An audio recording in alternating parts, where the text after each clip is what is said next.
gente! Seja bem-vindo a mais uma aula de prática de língua portuguesa.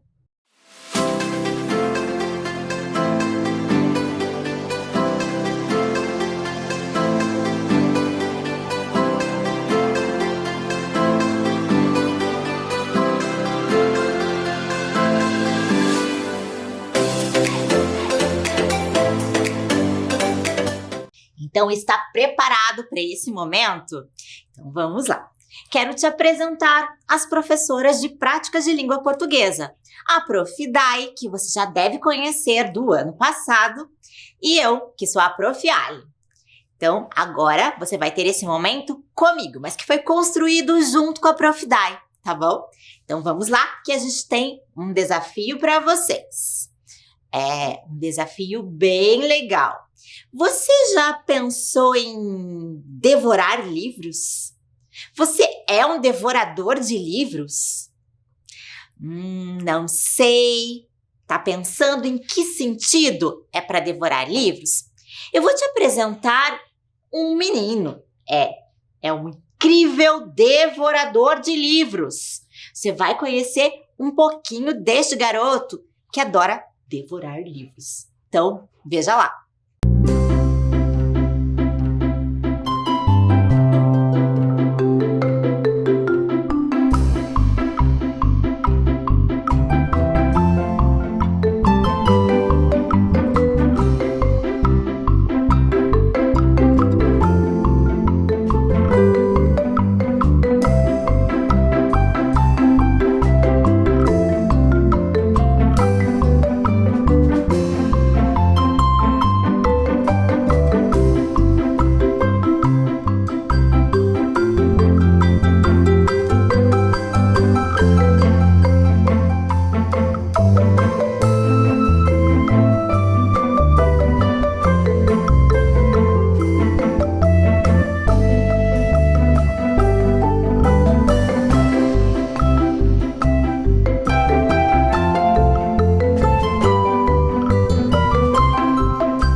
Que divertido, não é? Que legal devorar livros. Você percebeu que tem sentidos diferentes, não é?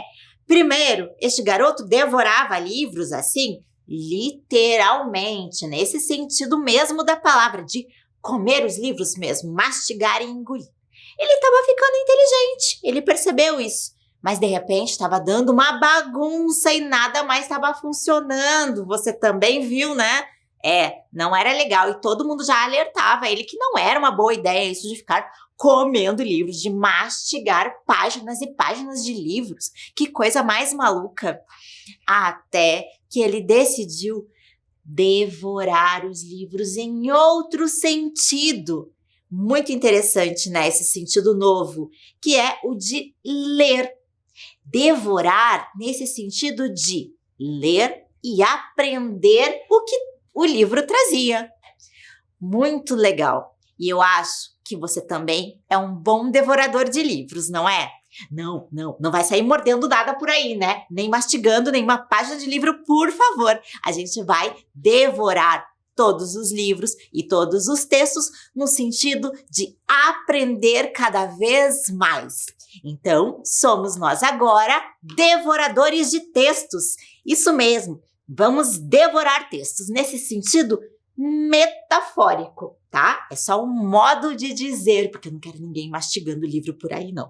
Não, de jeito nenhum. Mas nós vamos compreender bem as histórias, os textos, tudo que este mundo de textos tem para nos oferecer. Então, vamos lá. Você agora é um devorador de textos, junto comigo e com a Prof. Dai.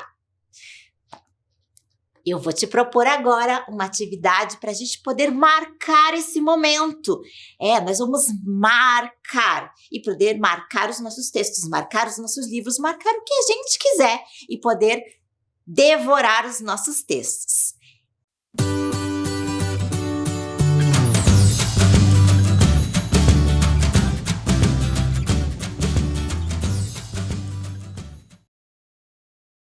Então, atenção aos materiais. Para esse momento de fome de leitura. Então, vai precisar de um pedaço de papel, de preferência pedacinhos quadradinhos de papel, pode ser colorido, tá? A ideia é que você pode pegar para o papel ficar quadradinho. Se for uma folha de sulfite, por exemplo, você pode dobrar assim e tirar esse pedacinho fora, tá? Aí vai ficar quadradinho certinho, vai ficar desse jeito aqui. Tá?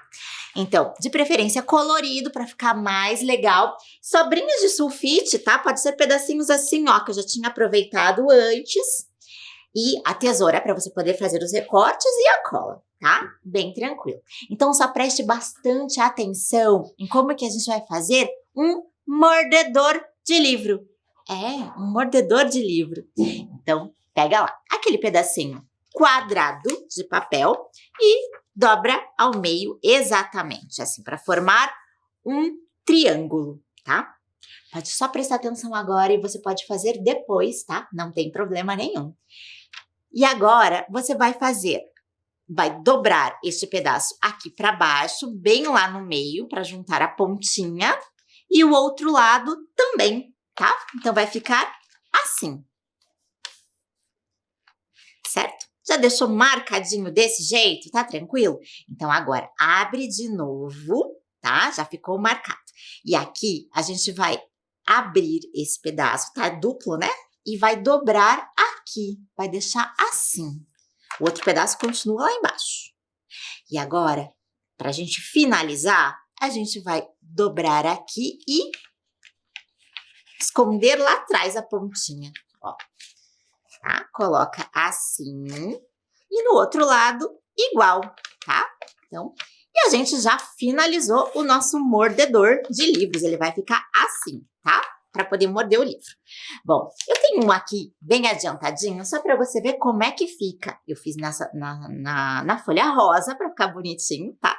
Já coloquei ali. Então, com aquelas sobrinhas de sulfite, ó, você pode perceber que aqui eu já tinha recortado os olhinhos, né? Colei os olhinhos ali e fiz os dentinhos também. Agora, está pronto o meu marcador de páginas, que é, na verdade, um mordedor de livros. Olha que legal. Assim, quando eu parar a leitura de algum livro de determinado ponto, eu posso colocar aqui no cantinho da página. Olha que legal. E vai ficar mordendo ali, marcando qual é a página em que eu parei. Ficou uma graça, não ficou? Então, você pode usar a sua criatividade e deixar do jeito que você quiser. Pode deixar bem colorido, pode fazer outros tipos de monstrinhos, mordendo, com dentinhos diferentes, como a sua criatividade permitir. Espero que você faça muitos mordedores de página. Você é agora um devorador de textos, não se esqueça disso. Bom, a gente falou um pouquinho sobre essa ideia de compreender os textos, né? A gente usou a palavra devorar, mas a gente vai compreender, que é o mais importante nesse processo de leitura. E será que a leitura de texto é só com palavras escritas? Ou é só com imagens? Você já ouviu uma expressão, uma imagem vale mais que 1000 palavras? Acho que já ouviu, né? E você concorda com ela? Você acha que uma imagem pode valer mais, transmitir mais ideia do que 1000 palavras? Para que você pense um pouquinho mais sobre isso, eu vou te apresentar um texto que tem 1000 palavras. Então, leia aí comigo. Este texto tem 1000 palavras. Como você pode ver, uma garotinha está deitada displicentemente no colo de um senhor bem velhinho e bem simpático. Ela parece um anjo. Loirinha, cabelo castanho claro, encaracolado, nariz e boca perfeitos. Ar inteligente e sadio. Uma dessas crianças que a gente vê em anúncios. Pelo jeito, deve ter uns 3 ou 4 anos, não mais que isso. Ela está vestida em um desses macaquinhos de flanela com florezinhas azuis e vermelhas e uma malha creme por baixo. Calçando um tênis transadíssimo nas discretas cores amarelo, vermelho e azul, o que nos mostra que a mocinha não é apenas novinha, mas moderninha também. O velhinho tem um tipo bem italiano. O boné cinza é típico desses senhores que a gente vê passeando pelo Bexiga nos domingos à tarde. Estatura mediana, cabelos e bigodes branquinhos, rosto e mãos enrugadas que traem uma idade bem avançada. Paletó marrom e calça cinza, ambos de lã, malha creme, abotoada até o último botão, como faz todo senhor que se preze. Embaixo da malha, uma camisa azul, mas bem azul mesmo, que destoa de todo o conjunto, o que prova que o cavalheiro e a mocinha apreciam cores fortes. Pela roupa que os dois estão vestindo e pela carinha rosada dela, deve estar fazendo muito frio. Fato que o ar enevoado e cinzento do jardim que está atrás deles vem a comprovar. Os dois estão sentados em um balanço de madeira de cor verde, desses em que cabem apenas 2 pessoas e que são bastante comuns em quintais, varandas e jardins de casas de classe média alta. Ela está comodamente estirada, com a cabeça entre o ombro e a barriga do velhinho e os pés apoiados numa almofada de crochê de cor creme. Nas mãos, ela traz um livro de histórias cheio de desenhos coloridos. Livro esse que, olhando atentamente, você verá que se trata da história da Bela Adormecida. O que, aliás, é muito engraçado, porque enquanto a Bela conta a história da Bela Adormecida, o velho é que adormeceu. Ele dorme a sono solto, com uma mão envolta na dela e a outra apoiada sobre sua própria perna direita na altura do joelho. Ambos, à sua maneira, estão sonhando. Ele sonha dormindo, ela sonha acordada. A menina está divagando no colo do avô. Isso mesmo, do avô, porque o velho que você está vendo só pode ser o avô. Pela intimidade com que ela está comodamente instalada no colo dele, percebe-se que não pode ser visita, pessoa de cerimônia, e sim alguém bem chegado, alguém da família. Para um estranho, ouvir essa história contada por uma criaturinha tão linda seria uma novidade excitante, que dificilmente o faria cair no sono. E, se não fosse por isso, um estranho também não cairia no sono, pelo menos por dever de educação. Resistiria bravamente até a Bela Adormecida acordar. Além disso, é só olhar para a roupa caseira que ele está usando para perceber que não é alguém que foi fazer uma visita. É pessoa da casa mesmo. Pai não é. Ele é muito velhinho para ser o pai dela. E pouco provavelmente seria um tio, tanto pela idade quanto pela disponibilidade e paciência. Tio dá doces, presentes, mas ouvir histórias intermináveis contadas por uma narradora que de vez em quando divaga, tio não faz.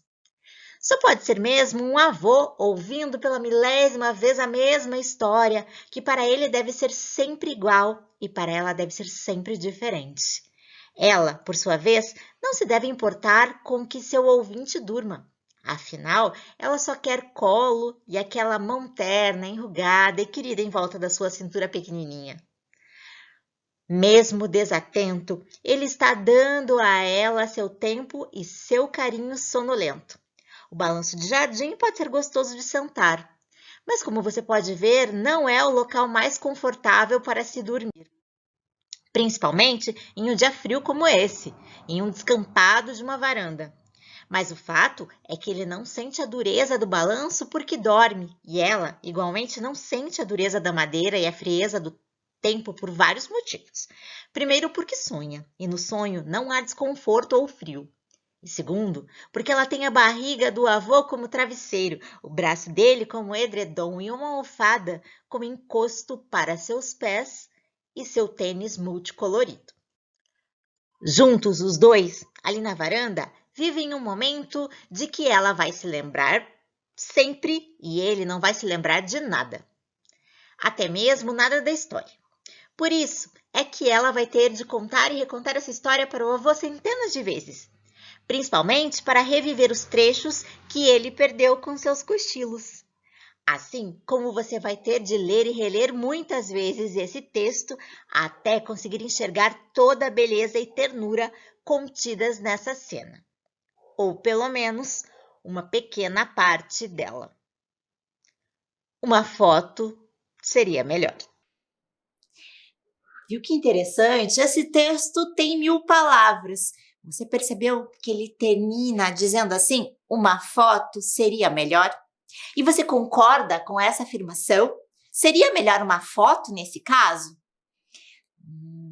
Bom, esse texto foi feito em homenagem ao Dia do Fotógrafo, então é claro que está falando da foto, dizendo que essa imagem vale mais que 1000 palavras. E a gente tem a foto, então dá uma olhadinha na foto ali comigo, preste atenção. Você consegue identificar ali todos os elementos que estavam lá naquele texto? Todos aqueles detalhes? A foto aqui é em preto e branco, então a gente também não consegue visualizar aquela questão das cores que no texto escrito detalha tão perfeitamente.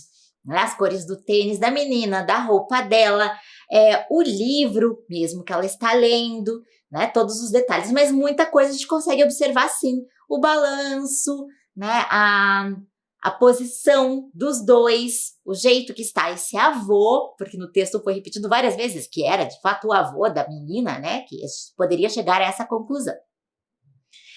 Bom, e você, chegou a alguma conclusão? O que seria melhor nesse caso? A foto, a imagem ou as 1000 palavras? Bom, se você fosse descrever essa foto sem ter ouvido aquele texto antes, né? Sem ter conhecido aquelas 1000 palavras a respeito dele, você faria exatamente desse jeito? Teria essa riqueza de detalhes? Ou você teria um olhar diferente? Eu acho que seria diferente, né? Muita coisa você poderia não perceber ou você poderia ter outra opinião a respeito. Então, os dois tipos de textos são muito importantes, né? Tanto o texto verbal, esse que está todo escrito em palavras, quanto a imagem, que é o texto não verbal. Aqui não tem nada escrito, mas você sabe que tem muito a dizer, né? Essa imagem diz muita coisa, tanto que pode ser escrito em palavras. Que bacana, né? Bom, a gente vai falar um pouquinho sobre esse tipo de texto, um desses tipos de texto que mistura a imagem com as palavras, com o texto verbal. E eu vou te mostrar um anúncio que saiu no Jornal da Tarde para você dar uma olhadinha. Veja e tenta imaginar o que está sendo anunciado, a que produto se refere. Então, olha ali comigo. Este treco serve para você nunca mais esquecer o nome daquele coiso. Oi? Você conseguiu saber do que está falando? Este treco serve para você nunca mais esquecer o nome daquele coiso? Bom, a gente usa muito disso, né? Treco, coiso, breguete, breguenite, né? A gente fala muito disso. Ou a gente até coloca em forma de verbo, né? Ah, eu tô coiseando aqui esse coiso, né? Mas aí, tá sendo precisa a informação? Você tá conseguindo demonstrar exatamente o que você quer? E é justamente isso que esse anúncio tá querendo mostrar. É bem isso mesmo. Porque é anúncio de um dicionário ilustrado. Então, tem a imagem, né? E aí, a descrição de todos aqueles objetos, daquelas coisas ali, daqueles trecos todos ali. Então, tem os nomes deles. Então, foi um jeito divertido que o anunciante teve para mostrar que a gente precisa saber o nome das coisas, em geral, para não ficar chamando tudo de coisa, de treco, de breguete, né? De bagulhinho, né? Então, não dá certo. Na comunicação, a gente precisa ser preciso. A gente tem que dar as informações de forma adequada. Então, por isso é importante saber o nome de tudo, né? Legal. Agora, eu vou te mostrar um outro anúncio que não tem imagens, tá? Mas ele vai nos fazer pensar a respeito de algumas imagens que se formam na nossa cabeça a partir da leitura. Quero ver se você consegue perceber todas as relações intertextuais que tem ali, tá? É importante a gente ter um conhecimento sobre o que está sendo tratado. Então, olha lá. São Pedro, será o Benedito? São Paulo não aguenta mais tanta chuva. Você pode perceber que é o quê? É uma propaganda falando de Monte Santo? Mas tem muita relação importante que a gente precisa ali para compreender bem essa mensagem.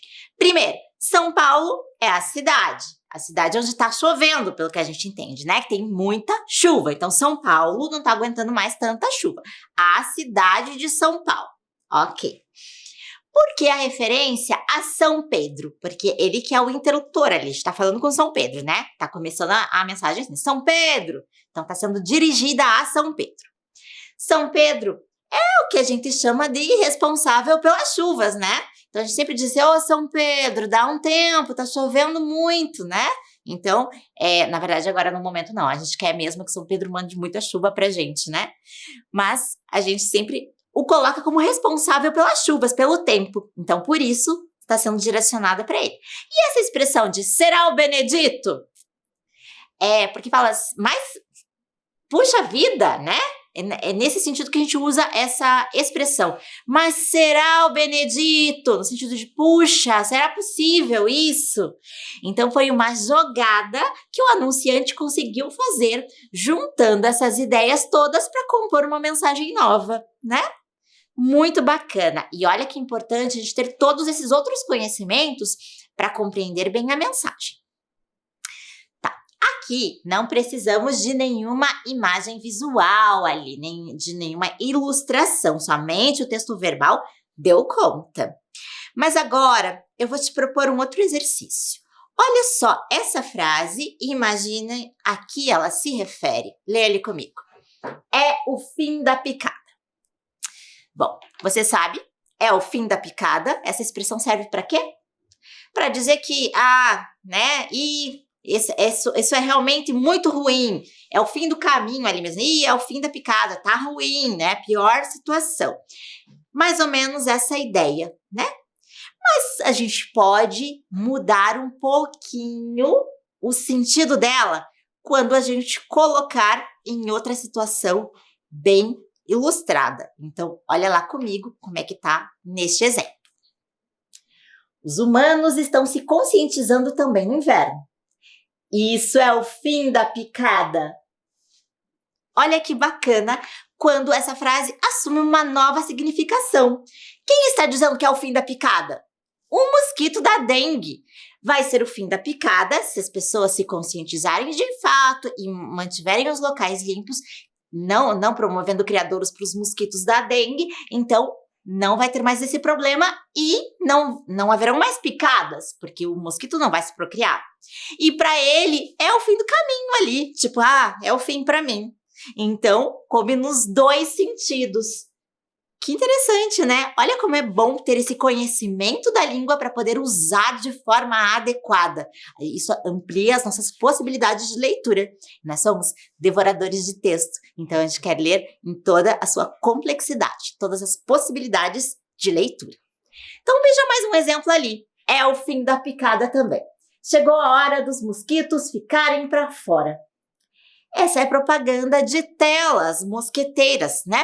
Para proteção, para os mosquitos não chegarem. Então, é esse sentido de novo. É o fim da picada, mostrando que não vai chegar mosquito nenhum. Legal, né? Agora, o desafio é diferente. Eu vou te mostrar um texto escondendo uns pedacinhos ali. Algumas imagens estão aparecendo um pouquinho e você vai buscar nos seus conhecimentos aí de filmes que você assistiu, de imagens que você viu, para ver se você vai descobrir do que eu estou falando. Então, dá uma olhadinha nesse anúncio aqui. Olha que legal. Bom, olha bem esse cantinho. Parece a roupa de alguém que você conhece, de algum personagem. Tem umas orelhinhas ali aparecendo também. Termina com rec. Eu acho que você sabe, né? Tem o castelo, um castelo tão distante ali no final. E agora? Você sabe do que se trata? Já conseguiu fazer as suas referências? Então vamos confirmar comigo. É isso aqui, ó. Chuchu Rack. De tão distante para a hortifruti. Aqui a natureza é a estrela. Você imaginava que estava falando de um chuchu? A propaganda era de um chuchu. Essa propaganda teria o mesmo efeito, este anúncio teria o mesmo efeito se fosse só um chuchu ali dizendo assim: ah, é bom você comprar chuchu. Consuma chuchu. Agora, falando de Chuchu Rack, não trouxe uma referência bem interessante? Não tornou isso tudo muito mais atrativo? Tenho certeza que sim. E você conseguiu fazer as referências, né? Por quê? Porque eles usaram como base a história do Shrek, que ficou parecido. O som da palavra chuchu, que começa ali com Shrek, também trouxe essa proximidade que permitiu que houvesse essa comparação. Outro fator que permitiu essa comparação foi a cor, né? O chuchu é verdinho, assim como o Shrek. Então, deu para fazer. Olha que interessante. Então, a propaganda aqui tá falando de chuchu, né? E aí, traz uma referência muito interessante pra gente, né? O que torna o comercial, a propaganda, o anúncio muito mais atrativo. Bom, vamos ver outras propagandas, outros anúncios da Hortifruti que fazem essa mistura também, agora com super-heróis. Então dá uma olhadinha lá, veja comigo. O Batatman faz a mistura da batata com o Batman, olha que legal, a sonoridade dos dois nomes permitiu essa aproximação. E olha que interessante que tá a ilustração, ajuda a ficar ainda mais visível, né? A cara do Batman ali parecido. A Mulher Maravilha. Olha que legal, ervilha com maravilha também se aproxima um pouquinho. Vamos ver mais alguns. A gente tem o Cajaspion, para quem não conhece o Jaspion, né, que é um herói aí, já mais antiguinho esse, e o Cajá. A gente tem o Super Inhame, é o super-homem, né, o Inhame. Olha que legal. Champignolim, olha o champignolim, que legal, as anteninhas ali bem destacadas. Laranja verde, também, que a gente tem o Lanterna Verde, né? Aqui é laranja verde. Tem o Rimanga, né? O He-Man com manga, olha como ficou parecidinho. E o ovo aqui, olha que legal, o Wolverine. Muito bom, né, gente?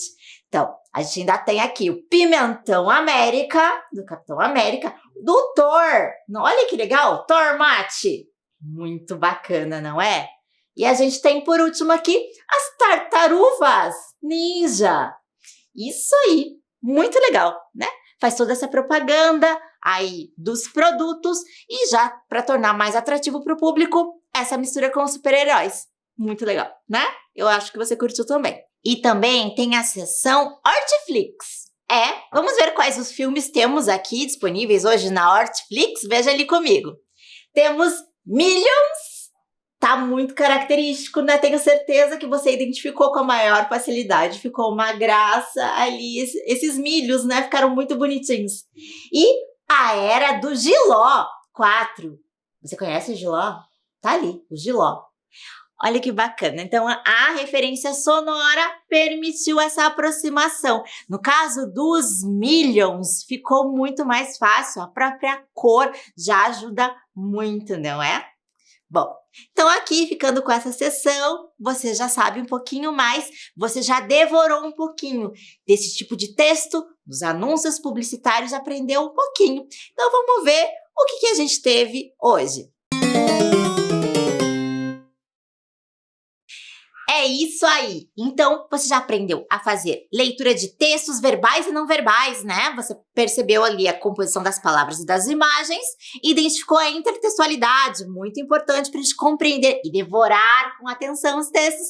Então, agora você é um devorador de textos, como eu e a Prof. Dai. Continua devorando histórias e até a nossa próxima aula.